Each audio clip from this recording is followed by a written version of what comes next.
Occasion ఏదైనా location ఎక్కడైనా తెలుగువారి వేడుక అంటే ఆలివ్ మిఠాయి ఉండాల్సిందే.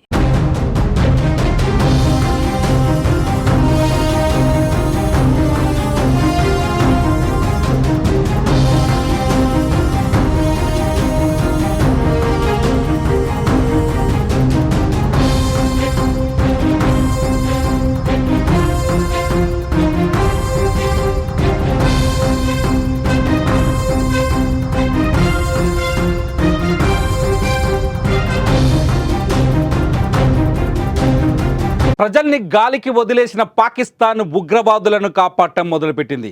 ఏ క్షణమైన యుద్ధం వస్తే ఉగ్రవాదులు అడ్డంగా దొరికిపోతే ప్రపంచ దేశాల ముందు దోషిగా నిలబడాల్సి వస్తుందని పాకిస్తాన్ ఉగ్రవాదులను సేవ్ చేసే పని చేస్తోంది. ఇటు ఉగ్రవాద స్థావరాల్ని భారత్ సరిహద్దు చుట్టూ ఉన్న దాదాపు 42 ఉగ్రవాద స్థావరాల్ని అంటే లాంచ్ ప్యాడ్స్ నుంచి ఉగ్రవాదుల్ని పాకిస్తాన్ లోపలికి తీసుకెళ్తున్నారు. అది కూడా ఆర్మీ యుద్ధ ట్యాంకులో వాళ్ళని తీసుకెళ్తున్నట్టుగా భారతీయ ఇంటెలిజెన్స్ సమాచారం అందిస్తోంది. ఇప్పటికే కరాచీ నుంచి ఈ ఆపరేషన్ కొనసాగిస్తున్నట్టుగా తెలుస్తోంది.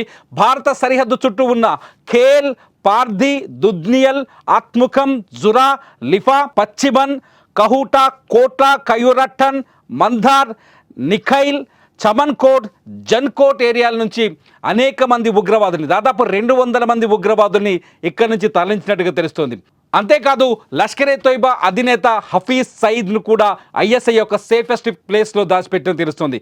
ఇదిలా ఉంటే పాకిస్తాన్ కేవలం భారతదేశంలో విధ్వంసం సృష్టిస్తున్న వారికి మాత్రమే కాపాడుతుంది, కానీ ప్రజల్ని మాత్రం గాలి కొదిలేసింది. ప్రజలు సింధు ఏరియాలో ఎప్పుడైతే సింధు జలాల్ని నిలిపివేస్తామని భారత్ ప్రకటించిందో అప్పుడే పాకిస్తాన్లో ఆందోళనలు కూడా మొదలయ్యాయి. ఇప్పటికే తీవ్రమైన ఆర్థిక సమస్యల్లో ఉన్నారు పాకిస్తాన్ జనం. పెరిగిపోయిన ధరలతో తీవ్రమైన ఇబ్బందుల్లో ఉన్నారు. సింధు జలాలు ఆగిపోతే పాకిస్తాన్లో కరువు విలయ తాండవం చేస్తున్నట్టు అక్కడి ప్రజలు ఆందోళన చెందుతారు. ఇప్పుడు మీరు విజువల్స్లో చూస్తున్నారు, no water no peace, no water no peace. Water లేకపోతే అక్కడ శాంతి ఉండదు, దయచేసి మాకు నీళ్ళు ఇవ్వండి అంటూ అక్కడి ప్రజలు ఆందోళన చేస్తున్న ఒక ఇమేజ్ మనకు కనిపిస్తుంది. ఇది రాయిటర్స్ రిపోర్ట్ చేస్తున్న వీడియో. రాయిటర్స్ ఎప్పుడైతే భారత్ సింధు జలాలపై ఆంక్షలు విధించిందో, సింధు జలాల ఒప్పందాన్ని రద్దు చేసిందో అప్పటి నుంచి సింధు రాష్ట్రం పాకిస్తాన్ అంటే భారత సరిహద్దుకు దగ్గరగా ఉన్న పంజాబ్, సింధు రాష్ట్రాల్లో రాయిటర్స్ అనే వార్తా సంస్థ అక్కడి నుంచి రిపోర్ట్ చేస్తుంది. అక్కడి రైతులు తీవ్రమైన ఆందోళనలో ఉన్నారని, కన్నీళ్లు పెట్టుకుంటున్నారని చెప్తుంది. అంతేకాదు పాకిస్తాన్లో జరుగుతున్న ఆందోళనలను, నిరసనలను కూడా వీడియోల రూపంలో రాయిటర్స్ బయట పెడుతుంది. పాకిస్తాన్లో తీవ్రమైన ఆందోళనలు జరుగుతున్నాయి, దయచేసి ఈ రెచ్చగొట్టే విధానాన్ని మానుకోండి అంటూ అక్కడి ప్రభుత్వాన్ని, పాకిస్తాన్ ప్రభుత్వాన్ని హెచ్చరిస్తున్నారు. వీళ్ళంతా ప్రజలు కేవలం సింధు జలాలు ఆగిపోతాయన్న భయంతో వీళ్ళంతా ఆందోళన ఉన్నారు. పాకిస్తాన్లో చాలా చోట్ల ప్రజల ఆందోళనల్ని చెదరగొట్టడానికి, ప్రజల తిరుగుబాటుని ఆపడానికి సైనిక చర్యను చేపట్టారు. పోలీసులు విచక్షణ రహితంగా అక్కడి ప్రజల్ని కొడుతున్నారు. ఇప్పటికే సింధు జలాల విషయంలో సింధు రాష్ట్రానికి పంజాబ్ రాష్ట్రానికి మధ్య తీవ్రమైన ఉద్రిక్తతలు ఉన్నాయి.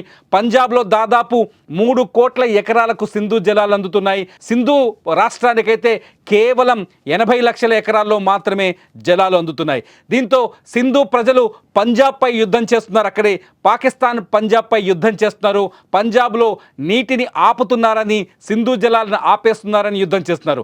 ఒకవేళ భారత్ ఇప్పుడు సింధు జలాల్ని పూర్తి స్థాయిలో కట్టడి చేస్తే, ఒప్పందాన్ని రద్దు చేసిన తర్వాత ఇక్కడ భారత్ ప్రాజెక్టులని పెంచే అవకాశం కనిపిస్తుంది, సింధు జలాల్ని ఆపే అవకాశం కనిపిస్తుంది. సింధులో కలిసే ఉపనదుల నీళ్లను కూడా అడ్డుకునే అవకాశాలు స్పష్టంగా ఉన్నాయి. ఈ నేపథ్యంలో ఒకవేళ సింధు జలాలు ఆగిపోతే 80% పాకిస్తాన్ ఎడారిలా మారిపోతుంది, మేము ఆకలి చావులు చస్తామంటూ అక్కడి ప్రజలు తీవ్రమైన ఆవేదనతో ఉన్నారు. ఉద్రిక్తతలను తగ్గించాలి, సింధు జలాల్ని తిరిగి భారత్ను ఒప్పించి సింధు జలాన్ని పాకిస్తాన్కు శాశ్వతంగా వచ్చేలా చర్యలు తీసుకోవాలంటూ పాకిస్తాన్ ప్రజలు ప్రపంచాన్ని వేడుకుంటున్నారు. పాకిస్తాన్ ప్రభుత్వం మాత్రం సింధు జలాల విషయంలో చాలా ఉద్రిక్తంగా మాట్లాడుతుంది, వివాదాన్ని రెచ్చగొట్టే విధంగా మాట్లాడుతుంది. పాకిస్తాన్ ప్రభుత్వం చాలా స్పష్టంగా, పాకిస్తాన్ విదేశాంగ శాఖ మంత్రి కావచ్చు, ఉప ప్రధానులు కావచ్చు, ప్రధాని కావచ్చు, సింధు జలాన్ని ఆపితే భారత్తో యుద్ధం మొదలైనట్టే అని ప్రకటిస్తున్నారు. అంతేకాదు భారత్ మీద దాడి చేసేందుకు 130 అణుబాంబులను సిద్ధం చేశామంటూ పాకిస్తాన్ మంత్రులు మాట్లాడుతున్నారు. అక్కడి ప్రజాభిప్రాయానికి వ్యతిరేకంగా పూర్తిగా పాక్ ప్రభుత్వం ప్రవర్తిస్తున్నట్టుగా అర్థమవుతుంది. ఇప్పటికే తీవ్రమైన ఆర్థిక ఇబ్బందుల్లో, ఆర్థిక మాంద్యంలో కూరుకుపోయింది పాకిస్తాన్. అక్కడ పాలు కొనాలి అంటే కనీసం 300 పాకిస్తానీ రూపాయలు ఖర్చు చేయాలి ఒక లీటర్ పాల కోసం. అక్కడ పిల్లలకు ఫుడ్ కూడా ఇవ్వలేని, పసిపిల్లలకు పౌష్టికాహారాన్ని కూడా ఇవ్వలేని స్థితిలో ఉంది పాకిస్తాన్. అత్యధిక ధరలతో తల్లడిల్లిపోతున్నారు పాకిస్తాన్ ప్రజలు. పాకిస్తాన్ ప్రజల ఆకలి కేకల్ని వదిలేసిన పాకిస్తాన్ ప్రభుత్వం కేవలం భారత్ పైన ఎలా పగ తీర్చుకోవాలి, ఉగ్రవాదాన్ని ఎలా రెచ్చగొట్టాలి, సరిహద్దుల్లో రక్తపాతాన్ని ఎలా పారించాలని ఒకే ఒక ఉద్దేశంతో ముందుకెళ్తుంది. ఈ ఉద్దేశం వల్లనే పాకిస్తాన్ ఇవాళ ప్రజల అభిప్రాయాన్ని వదిలేసి, ప్రజల ఆందోళనల్ని వదిలేసి, ప్రజల నిరసనల్ని వదిలేసి కేవలం ఉగ్రవాదుల్ని కాపాడే చర్యలు చేపట్టింది. సరిహద్దుల్లో సైనికుల్ని మోహరిస్తున్నామనే వంకతో సైనికుల దగ్గరున్న అర్రకొర్ర యుద్ధ ట్యాంకుల్లో ఉగ్రవాదుల్ని సేఫెస్ట్ ప్రాంతాలకు తరలిస్తుంది. పీఓకేలో ఇప్పటి వరకు ఉగ్రవాద శిక్షణ కార్యక్రమాలు ఇచ్చిన పాకిస్తాన్ దాదాపు 42 లాంచ్ ప్యాడ్లని ఉగ్రవాదుల కోసం అరేంజ్ చేసింది. ఆ 42 లాంచ్ ప్యాడ్ల నుంచి సుశిక్షితులైన ఉగ్రవాదుల్ని ఇంకా పాకిస్తాన్ లోపలికి తరలిస్తున్నట్టుగా భారత ఇంటెలిజెన్స్ నిఘా వర్గాలు బయటకు తెలియజేస్తున్నాయి. ఇదంతా చూస్తుంటే కేవలం పాకిస్తాన్ ఉగ్రవాదం కోసం తమ దేశాన్ని సర్వనాశనం చేస్తున్నట్టుగా స్పష్టంగా అర్థమవుతోంది. రాయిటర్స్ సంస్థ ప్రతినిధులు పాకిస్తాన్లోని సింధు, పంజాబ్ రాష్ట్రాల్లో పర్యటిస్తున్నప్పుడు ఒక్క రైతు కూడా పాక్ చర్యల్ని సమర్థించటం లేదు. ఒక్క పాకిస్తాన్ రైతు కూడా యుద్ధం కావాలని కోరుకోవట్లేదు. పాకిస్తాన్ ప్రజలు చాలా స్పష్టంగా చెప్తున్నారు, పాకిస్తాన్లో ఉగ్రవాదాన్ని కాదు పెంచి పోషించాల్సింది, ఆర్థిక వ్యవస్థని పెంచి పోషించాలి అంటున్నారు. సింధు నదీ జలాలకు ఎటువంటి ఆటంకం లేకుండా పాకిస్తాన్లో పారే విధంగా చర్యలు తీసుకోవాలనుకుంటున్నారు.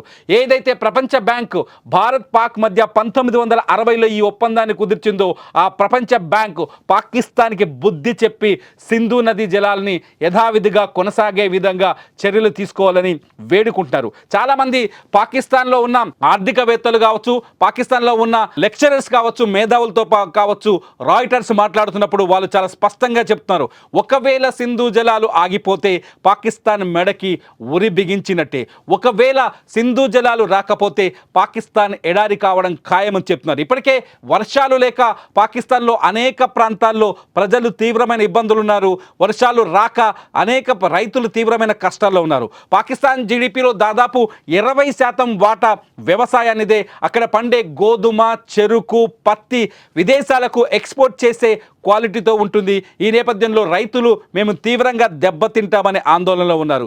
ఒకవేళ పాకిస్తాన్కి సింధు జలాలు రాకపోతే నిజంగానే తాగునీటి కష్టాలు కూడా వస్తాయని చెప్తున్నారు. ఇప్పుడు స్క్రీన్లో చూసిన మొబైల్ లైట్లతో కొందరు ఎజిటేట్ చేస్తున్నారు, ఆందోళన చేస్తున్నారు, అక్కడ ప్రభుత్వ కార్యాలయాన్ని చుట్టుముట్టే ప్రయత్నం చేస్తున్నారు. వీళ్ళంతా ఎక్కువ మంది ఇక్కడ తాగునీటి కష్టాల కోసం, తాగునీళ్ళ కోసం ఇబ్బంది పడుతున్నారు. ఈ ఎజిటేషన్స్ అన్నీ పాకిస్తాన్లో నీళ్ల కోసమని అంతర్జాతీయ వార్తా సంస్థలు ధృవీకరిస్తున్నాయి. ఇదంతా చూస్తుంటే పాకిస్తాన్ కేవలం భారత్ పైన పగ తీర్చుకోవడానికి ప్రయత్నిస్తోంది తప్ప అక్కడి ప్రజల అవసరాలను తీర్చడానికి ఒక్క నిమిషం కూడా ఆలోచించట్లేదని అర్థమవుతుంది. ఉగ్రవాదుల్ని తరలించడంతోనే పాకిస్తాన్ కుయుక్తి, కుట్ర బుద్ధి, పాకిస్తాన్ పాలకుల ఆలోచన విధానం ఏ విధంగా ఉందో అర్థమవుతుంది. ఇటు టర్కీ, చైనా వంటి దేశాలు తమ వెనక ఉన్నాయనే ఉద్దేశంతో పాకిస్తాన్ ప్రభుత్వం భారత్లో ఉద్రిక్తతల్ని రెచ్చగొట్టే విధంగా రక్తపాతాన్ని పారించేందుకు కుట్రలు చేస్తూనే ఉంది. ఇప్పుడు యుద్ధ వాతావరణం ఉన్నప్పటికీ కూడా ఎటువంటి వెనకడుగు లేకుండా, శాంతి మంత్రం జరిపించకుండా పాకిస్తాన్ కేవలం ఉద్రిక్తతల వైపే నిర్ణయం తీసుకుంటోంది. ఒకసారి చూద్దాం. సింధు జలాలు ఆగిపోతే పాకిస్తాన్కి వచ్చే కష్టాల్లో మొట్టమొదటిది వ్యవసాయం ఆగిపోతుంది, రెండోది వచ్చేసి తాగునీటి అవసరాలు ఆగిపోతాయి, మూడోది వచ్చేసి విద్యుత్ సరఫరా ఆగిపోతుంది. సింధు నదిలో కలిసే ఉపనదులపైన అనేక జల విద్యుత్ ప్రాజెక్టులు ఉన్నాయి. ఆ జల విద్యుత్ ప్రాజెక్టులన్నీ నిలిచిపోయే ప్రమాదం ఉంది. ఇప్పటికే కాశ్మీర్ భారత్ వ్యూహాత్మకమైన అడుగు వేసింది. యుద్ధాన్ని ప్రకటించలేదు, కానీ భారత్ సింధు జలాల్ని ఆపేసింది, సింధు జలాల ఒప్పందాన్ని రద్దు చేసింది. ఇది యుద్ధం కంటే భీకరమైన శిక్ష పాకిస్తాన్కి. ఒకవేళ యుద్ధం చేస్తే పాకిస్తాన్లో రక్తపాతం జరగవచ్చు, యుద్ధం చేస్తే పాకిస్తాన్ నాశనం కావచ్చు, కానీ అంతకంటే ప్రమాదకరమైన చర్య అక్కడి ప్రజల జీవన భృతిని కోల్పోతారు. అక్కడ ప్రజలు ఆకలితో అలమటిస్తారు సింధు జలాలు ఆగిపోతే. అందుకే వ్యూహాత్మకంగానే భారత్ ఈ చర్యలు తీసుకున్నట్టుగా తెలుస్తోంది.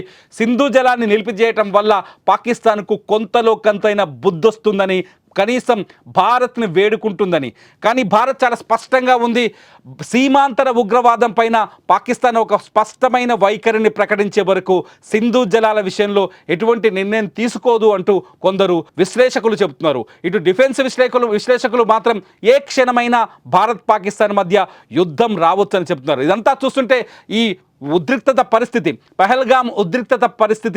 పరిస్థితి ఏదైనా కీలక అడుగుకు ఇన్నాళ్ళు ఇన్ని సంవత్సరాలుగా కొనసాగుతున్న భారత్ పాక్ ఉద్రిక్తతలకు లేకపోతే పగా ప్రతీకారాల మధ్య ఒక కీలక నిర్ణయం తీసుకునే విధంగా అడుగులు వేయించొచ్చనే ఒక చర్చ కూడా ఇప్పుడు ప్రపంచవ్యాప్తంగా నడుస్తుంది. ఏదేమైనా మొత్తానికి పాకిస్తాన్ ప్రజల మనోగతానికి వ్యతిరేకంగా పాకిస్తాన్ ప్రభుత్వం నడుచుకుంటోంది. అక్కడి ప్రజలు శాంతి కావాలంటున్నారు, అక్కడి ప్రజలు నీళ్లు కావాలంటున్నారు, అక్కడి ప్రజలు సింధు జలాలకు ఆటంకం వద్దంటున్నారు. పాకిస్తాన్ ప్రభుత్వం మాత్రం, పాలకులు మాత్రం భారత్పై యుద్ధం చేస్తామంటున్నారు, అణుబాంబులు వేస్తామంటున్నారు.